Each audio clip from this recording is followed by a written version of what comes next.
وٹے سٹے کے نکاح کے بارے میں نے پہلے بھی کئی مرتبہ عرض کیا ہے کہ یہ بہت بڑا فتنہ پھیلا رہا ہے، یہ انداز نکاح، یہ طریقہ کار ہر گھر کے اندر، یہ جہاں پر بھی یہ وٹے سٹے کا نکاح ہے، چونکہ قوت برداشت آج کل لوگوں کے اندر ہے نہیں، عورتوں کے اندر ہے نہیں، مزاج کے اندر جذبات ہیں، مزاج فوراً ہی کسی چیز کو اپنے مخالف دیکھتے ہیں تو ہیپر ہو جاتے ہیں، اپنے آپ سے باہر ہو جاتے ہیں، کپڑوں سے باہر ہو جاتے ہیں اور پسینے چھوٹنے لگ جاتے ہیں۔ تو کیوں نہ اسی نکاح کی ایک صورت سے توبہ کر لی جائے، جائز اگرچہ ہے لیکن کوئی بہتر نہیں ہے۔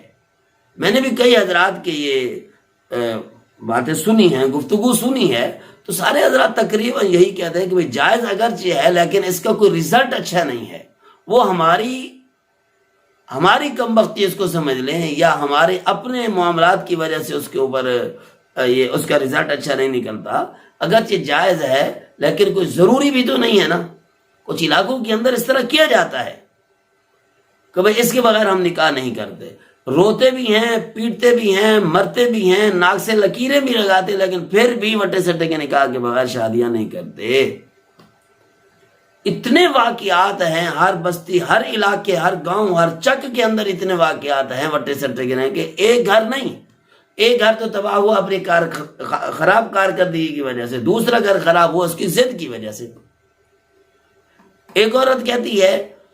کہ میرا تو میرے خامن سے نہیں بنتے، لیکن اس کی بھابھی کہتی ہے کہ اچھا تو میرے بھائی کے گھر میں نہیں رہتی تو میں بھی تیرے بھائی کے گھر میں نہیں رہتی۔ تو ایک نہیں، یک نہ شد، دو شد، دو نہیں، تین نہیں، چار۔ تو اس طریقے سے تباہی در تباہی۔ اس لیے اللہ کا نام لیں، اس نکاح سے توبہ کر لیں،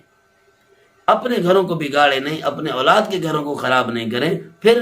عجیب تماشا یہ ہوتا ہے کہ اگر ایک طرف کوئی وہ بندہ ٹھنڈا ہوتا ہے، ایک فریق کو ذرا مزاج کا ٹھنڈا ہوتا ہے، اس کا غصے کا لیول ذرا کم ہوتا ہے، تو دوسرے اس کو سمجھتے ہیں کہ یہ پاگل ہے، یہ اپنا بدلہ نہیں لیتا، یا اپنی بیوی کو اسی طرح نہیں سناتا جس طریقے سے اس کا مخالف یا اس کا وہ سالہ سنا رہا ہے،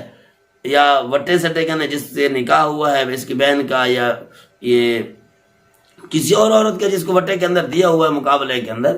تو اسے بدلہ نہ لے تو اس کو عجیب نظروں سے دیکھا جاتا ہے، اس کو بری نظروں سے دیکھا جاتا ہے، کن آنکھوں سے دیکھا جاتا ہے، برے تبصرے کیے جاتے ہیں۔ یہ اس سے ہی زیادہ خرابی کی بات ہے۔ اس لیے مہربانی کریں، اس نکاح سے توبہ کر لیں۔ اب اس کی مثال عجیب سمجھے کہ ایک نکاح ہوا، ایک بیٹی فوت ہو، ایک طرف کی ایک دلہن فوت ہو گئی، دوسرے نے